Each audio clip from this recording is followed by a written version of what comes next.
I just wanted to say one brief thing. Just that when I came to this path, I came through Autobiography of a Yogi.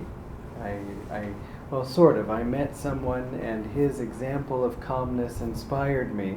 And I said, what is it that makes you the way you are? And, do you eat a certain thing, or, what, do you exercise? God, I hope that's not the answer. And he said, no, I've read Autobiography of a Yogi and I meditate. So I got the book, I read the book, it was wonderful, and I said, then I want to be on this path. But when I met more people from Ananda, and they were like no other people I had met before.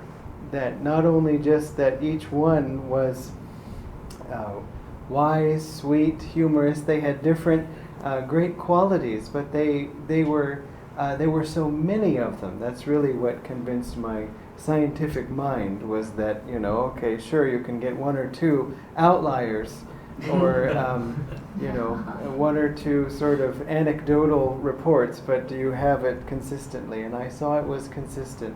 Not everybody was verbal, but everybody was bright and shining with God's light. And so that really convinced me too that the system must be working. And then when I listened to Swamiji, I really felt Master coming alive through him in a practical way also. That, you can read Autobiography of a Yogi, but you have no idea what it's like to live with Master. And that's really the purpose of the new path, that book, that we can know if we are his disciples, if we love him, if we feel inspired by his book. What would it be like if we could have been with him? And furthermore, what did he teach his disciples? Because he doesn't really talk about that in Autobiography of a Yogi. And so Swamiji made it real for me. So I was appreciative of that through, the structure and all the teachings of Ananda, the literal teachings that came, the people who were examples of that teaching, proofs of the teaching, that it worked, as I said, but also all the books that Swamiji wrote, applying those teachings in different directions. My mind needed to digest and to have, to contemplate these things. I had to see the connection to everything I was learning before to this newly discovered truth. And I sort of put them like this, but really it was at the center. And so I was seeing its connection in all these other directions. And my mind needed that. But also the music of Swamiji was so touching to me, and it conveyed a feeling along the lines of what Dharmini was saying, that was not just intellectual and not just logical. There was something that moved me in that. But this was all fine, and it all made sense, and I was very pleased with the results of my research. I came at the time to Ananda that Dharmini's referring to when Swamiji was living in Europe. And so when I came, he was not in America. And so I finally felt that to complete my research, I should go meet him. And I was already a disciple and a Kriyaban at this point, but still, Swamiji hadn't been back to America at that time. He actually had around the time that I came on the path, but I was far away from California, didn't know. So I went to Assisi, Italy, where he was living, to meet him, and as soon as I saw him, or even before I saw him, as soon as I heard him entering the hall, I felt such a power come over me that I'd never felt before. I wasn't expecting to. I was excited to meet him, but I wasn't expecting this. And that power was convincing, as Master said, to the very atoms of my body, of my soul. And so that was enough. If I had met him first, I think I would have saved me all this research, because it just would have been, what's the end? You just go. You see him, you talk to him, you be with him. That's it. It wasn't like she said that he was ever unnatural, that he was sweeping in, like a guru or something like that. He was very natural. But there was so much joy that I felt that I hadn't felt before.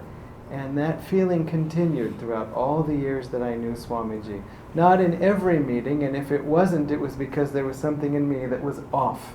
And it started to become a barometer that if I came and Swamiji was there, or we would come to a satsang, and if I would sit, and if I wasn't feeling that joy, then there was something wrong with my feeling sensor.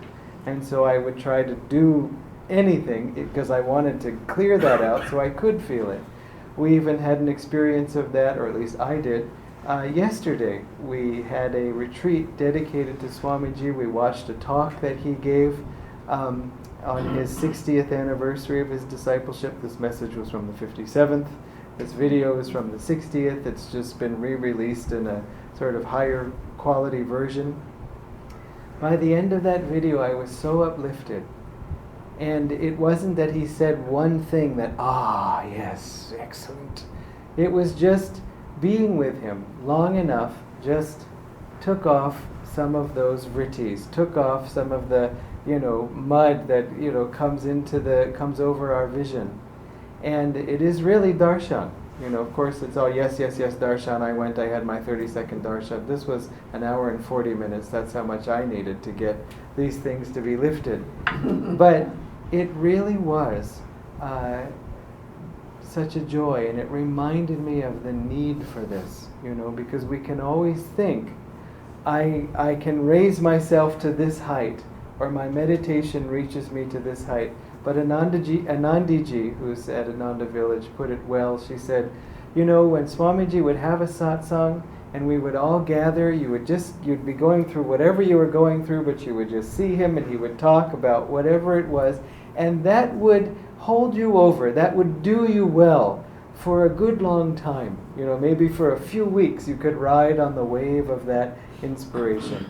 That's one of the reasons why we have Sunday satsang, that it's an effort to kind of wash away the week, write your list of the 10,000 angry things that happened, and then burn it, and then, have the new week full of joy, and then maybe by Thursday you have a new list, and then we can start over again. We have to constantly keep ourselves inspired. And so that joy from Swamiji was so powerful. And then I came to realize even later that it was more than just his books. It was more than all the people he had trained. These were all wonderful things, but it was more even than his exemplification of the teachings as a role model. And it was even more than the power that I felt from him, the bliss that I felt from him, which was plenty. It was, as he said of Master, that he was mine. It was really that simple. I didn't start with that thought. He said he saw Master, he knew he was his. I didn't start that way. I had a personality that was a little more sort of, I might feel that he's mine, but I don't know if he feels the same way. And so I'll be a little just careful. I'll hold back a little bit. And it took me a long time to realize that if somebody is yours, this is what it looks like. The same relationship that I was having with him. And, it was very, there were times when he expressed that to us all as a group, sometimes individually. And I sort of woke up one day and realized I had been on this path for a long time before this lifetime.